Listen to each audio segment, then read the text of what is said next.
Tonight, several breaking stories as we come on the air. Hauled into court. The famous moms, the actresses accused of buying their children's way into college. Felicity Huffman of Desperate Housewives. Lori Loughlin and what the former Full House actress said to the cameras. Signing autographs as well, and what we've learned tonight. Also breaking, could it be a major break in the case? A boy missing since he was 6 years old. The surveillance of him with his mother. Tonight, has he been found alive all these years later? A 14-year-old boy who claims he escaped a hotel, ran across state lines. Police want to know, is this the boy?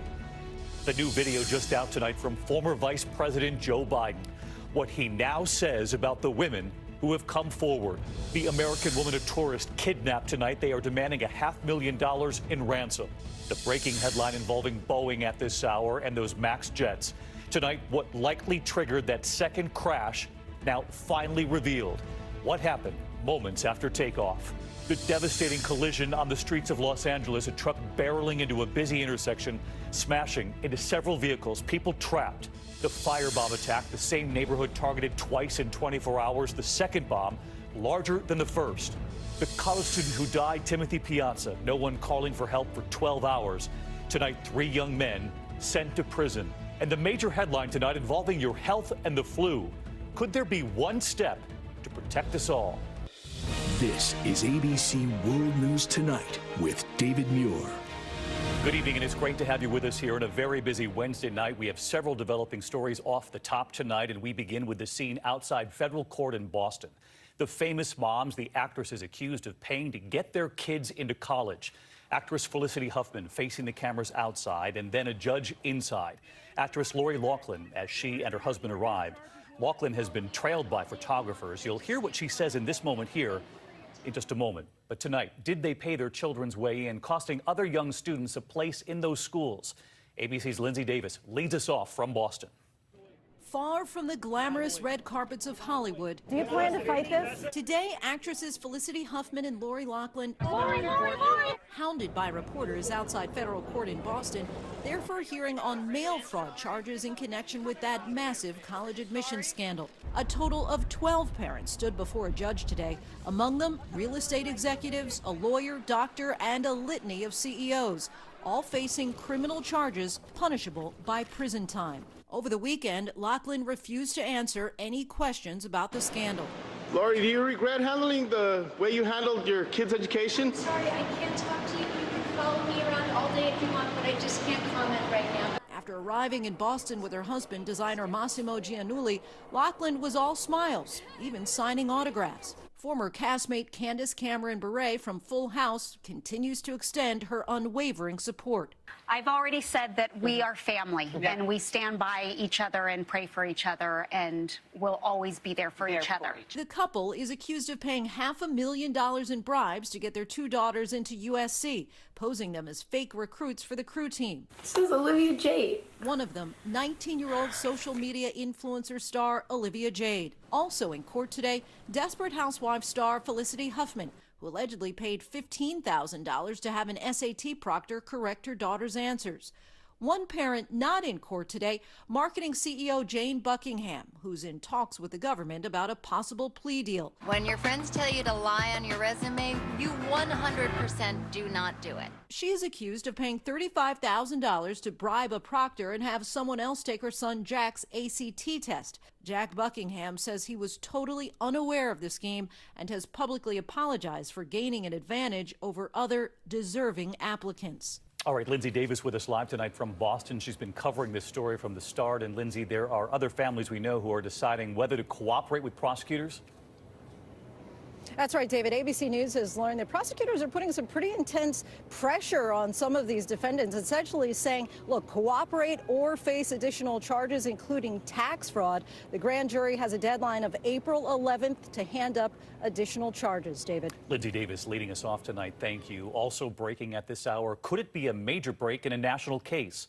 A boy missing since he was 6 years old. Tonight, has he been found alive all these years later? A 14-year-old boy who claims he escaped a hotel, ran across a bridge, across state lines, and police want to know, is this the boy? Timothy Pitson was just 6 when he was last seen with his mother. The school's security camera capturing this moment right here. ABC's Whit Johnson on the fast-moving investigation tonight. Tonight, the stunning discovery has a boy who made national headlines, last seen when he was just 6 years old, now been found. The call to police in Kentucky came in early this morning about a boy claiming he'd just escaped kidnappers who'd held him for years. He's with a 14-year-old juvenile, male white, says he was kidnapped from somewhere. The 14-year-old identifying himself as Timothy Pitson, a boy who mysteriously vanished in Illinois. That surveillance with his mother in 2011. Police say the boy ran across a bridge into Kentucky after escaping his captors who were staying at a nearby Red Roof Inn. He looked like he had been beat up, yes, punched in the face a couple of times. We could see the fear on him and how nervous he was and how he kept pacing, and he just looked odd. The boy describing his kidnappers as two white men built like bodybuilders, one with black hair with a spider tattoo on his neck, the other short with a snake tattoo on his arms. Tonight, investigators are working to confirm whether this boy is in fact who he claims to be. Pitson's father desperate to find him. It was just more devastated than anything else. Where's Tim at? If I knew who he was, I'd go get him. I'd do just about anything to get him back. His father telling Investigation Discovery back in 2015 how he and his wife were having problems when she took Timothy away without warning on a 3-day trip to the zoo and water parks where the boy was last seen on surveillance. His mom later checking into a motel alone where she took her own life, leaving behind a note saying Timothy would never be found.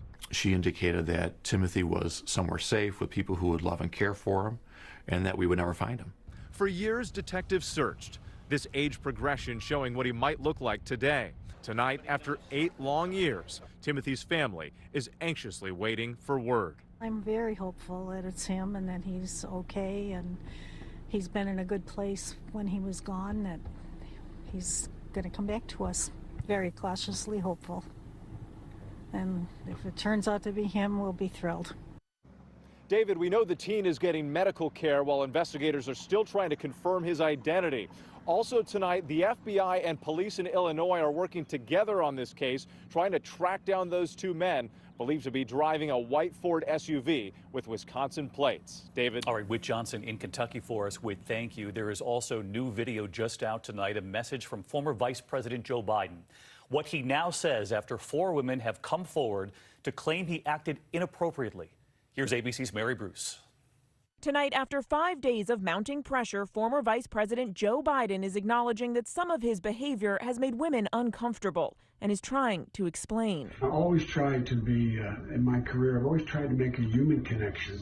That's my responsibility, I think. I shake hands, I hug people, I grab men and women by the shoulders and say, you can do this. And now Biden is promising to change his ways, calling it his responsibility. Social norms have begun to change, they've shifted, and the boundaries of protecting personal space have been reset. And I get it. I get it. I hear what they're saying. I will be more mindful and respectful of people's personal space. And that's a good thing. That's a good thing. With Biden's would-be campaign in crisis mode, President Trump is relishing the moment. I was going to call him, I don't know him well, I was going to say, welcome to the world, Joe. You having a good time, Joe? Trump himself has denied accusations of sexual misconduct, including sexual assault, by more than a dozen women. Today, Biden didn't apologize, and House Speaker Nancy Pelosi has suggested he should. To say I'm sorry that you were offended is not an apology. I'm sorry I invaded your space, but not I'm sorry you were offended, because what's that? Her advice to Biden: I'm a member of the Straight Arm Club. I mean, I'm a straight armor. And all of this. Just pretend you have a cold and I have a cold. Tonight, advice the former vice president seems willing to take. The idea that I can adjust to the fact that personal space is important, more important than it's ever been, is just not thinkable. I will. Vice President Joe Biden there today, the former vice president sending out that video message. Mary's live on the Hill. And Mary, the vice president hasn't announced his campaign yet, but the mere fact that he would release this video certainly sends a very strong signal he's about to run. Well, David, Biden certainly is responding to all of this like someone who is going to run for president. And a source close to Biden tells us that these accusations do not at all impact his decision. And today, Biden announced his first public event since all of this began. He will be speaking to union workers here on Friday. David. Mary Bruce with us live again tonight. Mary, thank you. And of course, the other developing headline in Washington at this hour, news tonight about President Trump's tax returns. In a letter to the IRS now, the Democratic chairman of the House Ways and Means Committee has formally requested the past 6 years of the president's personal and business tax returns. Just moments ago, the president told reporters he is, quote, not inclined to release them, still saying what he said while campaigning for president, that he is still under audit. This could lead to a very heated legal battle.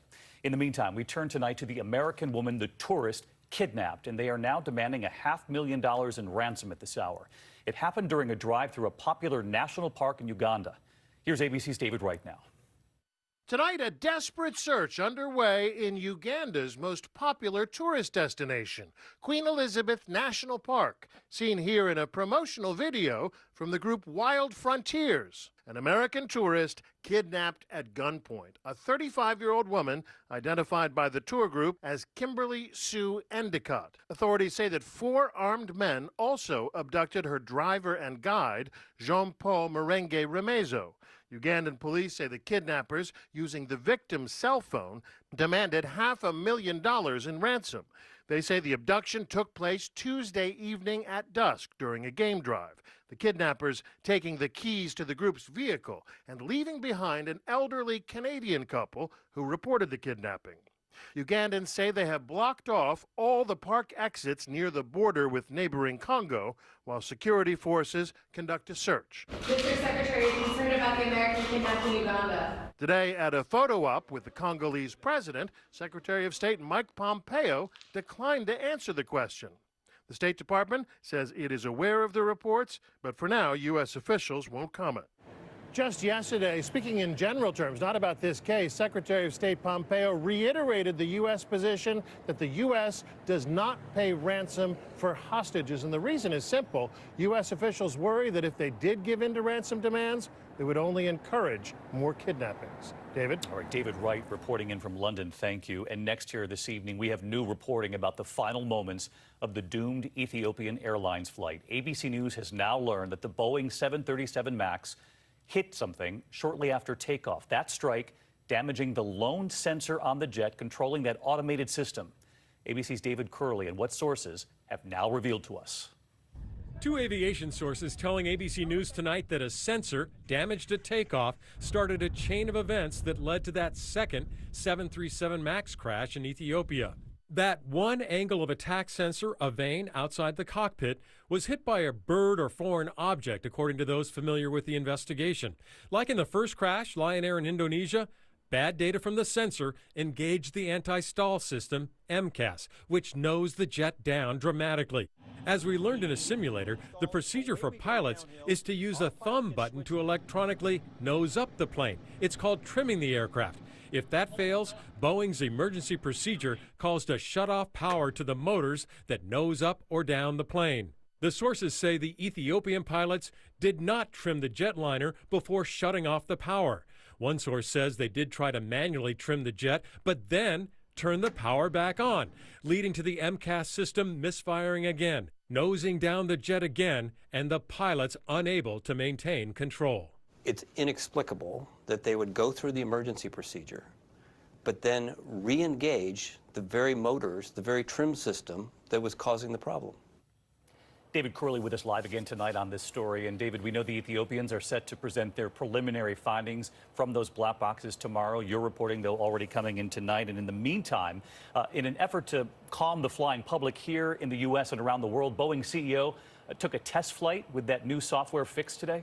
Yeah, so Boeing has a software fix, but they also have a public relations problem. So the CEO got into an aircraft with that new software and took a flight to prove that it is safe. It's still going to be a couple of weeks before it's submitted, David. It may take up to 6 weeks before these planes are flying again. David Curley with us again tonight. David, thank you. In the meantime, to the horrific crash in Los Angeles we were following today, a pickup truck plowing through a busy intersection, slamming 5 cars, helicopters hovering as they pulled people from their vehicles. ABC's Will Carr is on the scene tonight. Tonight, an LAPD commander is calling this crash one of the worst he's ever seen. Watch that stolen truck fly across a busy intersection next to a school. He had to be going 80 miles an hour. He had to be going 80.